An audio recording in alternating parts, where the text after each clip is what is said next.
माघ मास महात्म 13वां अध्याय।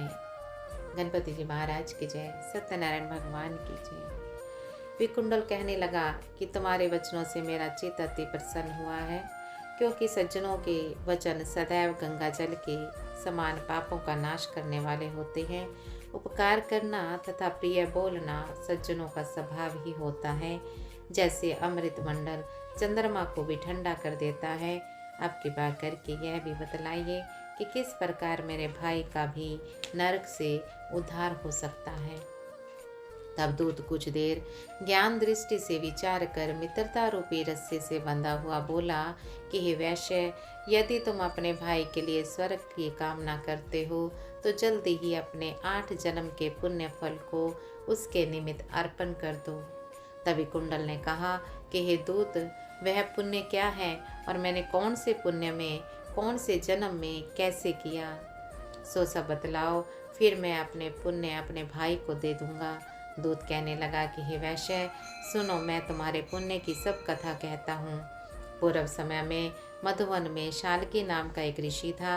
वह बड़ा ही तपस्वी, ब्रह्मा के समान तेज वाला, नवग्रह की तरह उसकी स्त्री रेवती के 9 पुत्र थे, जिनके नाम ध्रुव, शशि, बुध, तार, ज्योतिमान थे।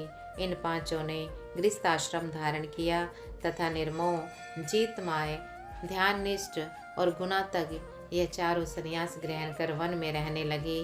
यह शिखा सूत्र से रहित पत्थर और सोने को समान समझते थे। जो कोई अच्छा या बुरा उनको अन्न देता वही खा लेते, और कोई कैसा ही कपड़ा देता उसको ही पहन लेते। सदैव ब्रह्मा के ही ध्यान में लगे रहते। इन चारों ने व्रत, शीत, निद्रा और आहार सबको जीत लिया। बस चर अचर को विष्णु रूप समझते हुए मौन धारण करके संसार में विचरते थे। ये चारों महात्मा तुम्हारे घर आए। जब तुमने मध्याह्न के समय भूखे प्यासे इनको आंगन में बिठाया तो तुमने गद गद कंठ से आंखों में आंसू भरकर इनको नमस्कार किया और इनका बहुत आदर सत्कार किया। इनके चरणों को धोकर बड़े प्रेम से तुम इनसे कहने लगे कि आज मेरे अहोभाग्य हैं, आज मेरा जन्म सफल हुआ, मुझ पर भगवान प्रसन्न हुए, मैं सनाथ हुआ।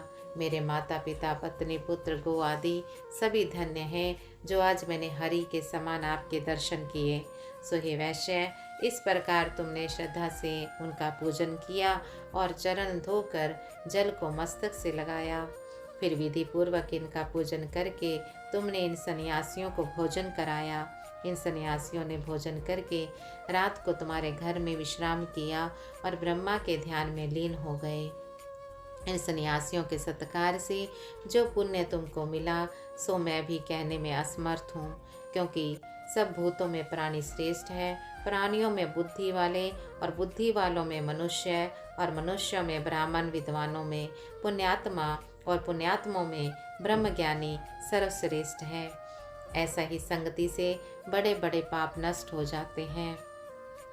यह पुण्य तुमने पहले 8वें जन्म में किया था, सो यदि तुम अपने भाई को नरक से मुक्त कराना चाहते हो तो यह पुण्य दे दो।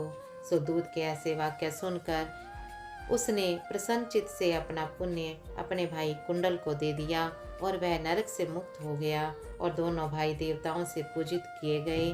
तब दूत अपने स्थान को चला गया। इस प्रकार वैश्य के पुत्र विकुंडल ने अपने पुण्य देकर अपने भाई को नरक की यातना से छुड़वाया। सो हे राजन, जो कोई इस इतिहास को पढ़ता है या सुनता है वह 1000 गोदान का फल प्राप्त करता है। गणपति जी महाराज की जय, सत्यनारायण भगवान की जय, शंकर भगवान की जय।